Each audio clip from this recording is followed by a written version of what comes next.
Hej mor, det er egentlig ganske nemt. Hvis du har gået ind på nemlig.com, så opretter du dig en bruger med din mailadresse og laver et password.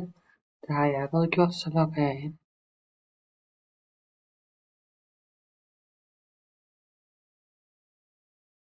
Og så vil du kunne se heroppe i toppen alle de forskellige muligheder, der er for at købe. Hvis man kigger på dagligvarer, og du skal bruge noget pålæg, så kan du gå under pålæg. Og så kan du se, der er et prismatch på Rema 1000 på mange af produkterne. Det er nok dem, der er billigst. Hvis du nu skulle bruge kødpølser, så trykker du på kurv, og når du trykker på kurv, så er der tilføjet en. Hvis du vil have to, så kan du plusse. Sådan der, så er der to. Og hvis du så vil have noget andet herude i menuen, der står for eksempel discount. Hvis du vil have de her discount produkter, der er måske også noget pålæg. Så du har en hamburger, så trykker du på kurven, så kommer den deri. Men heroppe i søgefunktionen kan du også bare skrive, så hvis du har en mælk, så bliver sådan en mælk, men det skulle være en mælk. Det er mørkt. Her hvor jeg sidder og optager. Jamen så kan du gå ind igen og se, har noget prismatch, så det vil sige, at den er billig. Der kan også være tilbud. 3 for 39 kroner, men nu tager vi bare en. Så når du har gjort det, så går du op her, der står vælg leveringstid. Så kan du se, jeg har jo tastet min adresse ind, da jeg oprettede mig, så de ved, det er Vordingborg. Så kan du vælge, om du vil have det personligt leveret, det vil sige, at du skal være ved døren og tage imod det, eller fleksibelt, at de bare stiller det foran din dør. Du vil nok have det personligt. Og så kan du se hernede datorerne, de kan komme. De kan komme i morgen, mandag den 4.11. Og så kan du selv vælge, hvilket tidspunkt. Det skal være mellem 8 og 10. Det koster 47 kroner. Man kan se, hvis det var mellem 15 og 20. Ja, så koster det 19 kroner for at levere. Så trykker jeg på den. Så nu ved I, hvornår jeg skal have det leveret. Og så kan jeg gå op her i kurven. Tryk på den. Gå til min kurv. Så plejer det lige at minde om, hvad jeg tidligere har købt.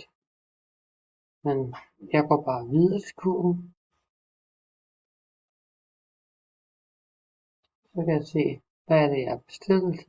En gang hamburg og noget kødpølse. Blev det til 76 kroner i alt. Men jeg har ikke købt for nok.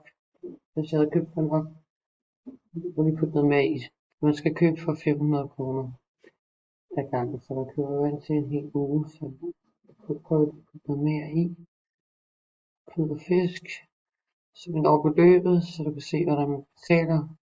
Hvor det er en oksemør i. Så er jeg i hvert fald på beløbet. Gå til betaling. Du se, så står der, den bliver leveret mandag 4.11. mellem 15 og 20 til min adresse.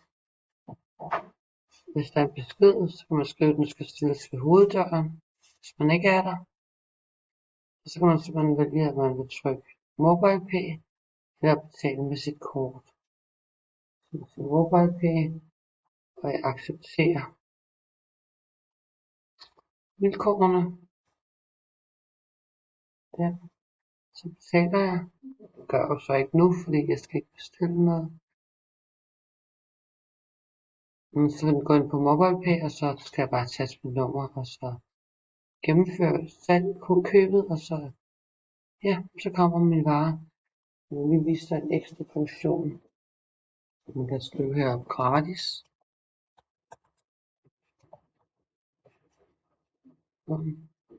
Så er der tit og ofte nogle ting, du kan få med gratis. Du kan se, der er faktisk en sodavand. Den er så udsolgt, så der står info, men der er i hvert fald en lurpakke. En sodavand. Og en Xmas øl, jeg kan få med gratis. Så det kommer med i koden. Nu det får jeg så også med, når jeg køber. Så det er egentlig sådan, du gør. Det er rimelig problemløst.